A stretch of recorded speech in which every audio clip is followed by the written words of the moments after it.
കാസർഗോഡ് എന്ന് പറഞ്ഞ സിനിമ ഇറങ്ങിയ സമയത്ത് ഒരു റിവ്യൂവർ അദ്ദേഹം ഇരുന്നിട്ട് വളരെ മോശമായിട്ട്, അതായത് ഞാൻ ചെയ്ത നല്ല സിനിമകളെ കൺസിഡർ ചെയ്യാതെ ആസിഫ് അലി എങ്ങനെയാണ് ഇത്രയും നാളും ഈ സിനിമകൾ ചെയ്തതും ഈ ഇൻഡസ്ട്രിയുടെ ഭാഗമായി നിന്നതും എന്നുള്ളത് ഒരു അത്ഭുതമാണ് എന്ന് പറഞ്ഞിട്ടാണ് അദ്ദേഹം ആ എപ്പിസോഡ് വൈൻഡപ്പ് ചെയ്യുന്നത്.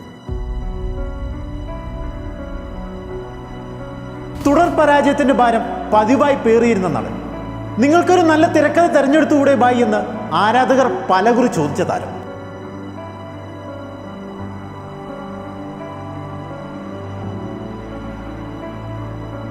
വർഷങ്ങൾ പിന്നെയും കടന്നുപോയി. ആ നടന്റെ സിനിമകൾ പലകുറി തിയേറ്ററുകളിൽ വന്നുപോയി. മലയാളിക്ക് അയാളുടെ ഇഷ്ടത്തിന് കുറവും വന്നില്ല.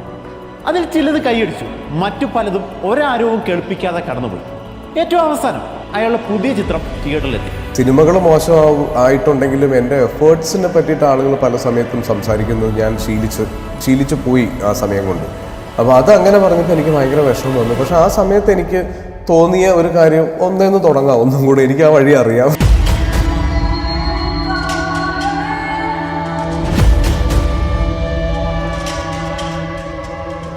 തുടർ പരാജയങ്ങളിൽ വല്ലാതെ ഉലഞ്ഞിരുന്ന ആ നടന് ഈ സിനിമ ഒരു തിരിച്ചുവരവ് തന്നെയായിരുന്നു. ആ ചിത്രത്തിന്റെ പേര് തലവൻ.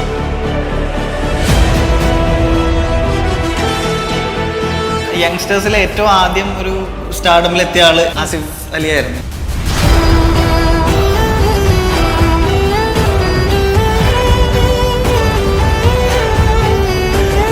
മനുഷ്യന്റെ ഏറ്റവും എക്സ്പ്രസീവ് ആയിട്ടുള്ളൊരു അവയവമാണ് കണ്ണ്.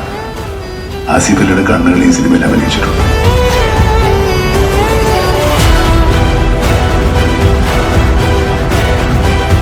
കണ്ണുകളിൽ നിന്നാണ് ആസിഫ് അലിയെ ഈ സിനിമയിൽ ഉണ്ടെന്ന് അറിയാത്ത ആളുകൾ അയാളെ തിരിച്ചറിഞ്ഞത്.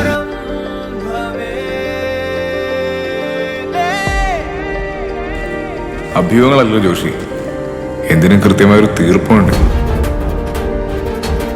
അവക്കിപ്പോ എങ്ങനെയുണ്ട് സാറേ?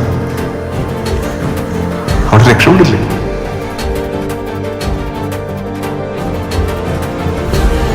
എനിക്കെന്നെ ഇഷ്ടമെന്നൊരു ഇൻസിഡന്റ്.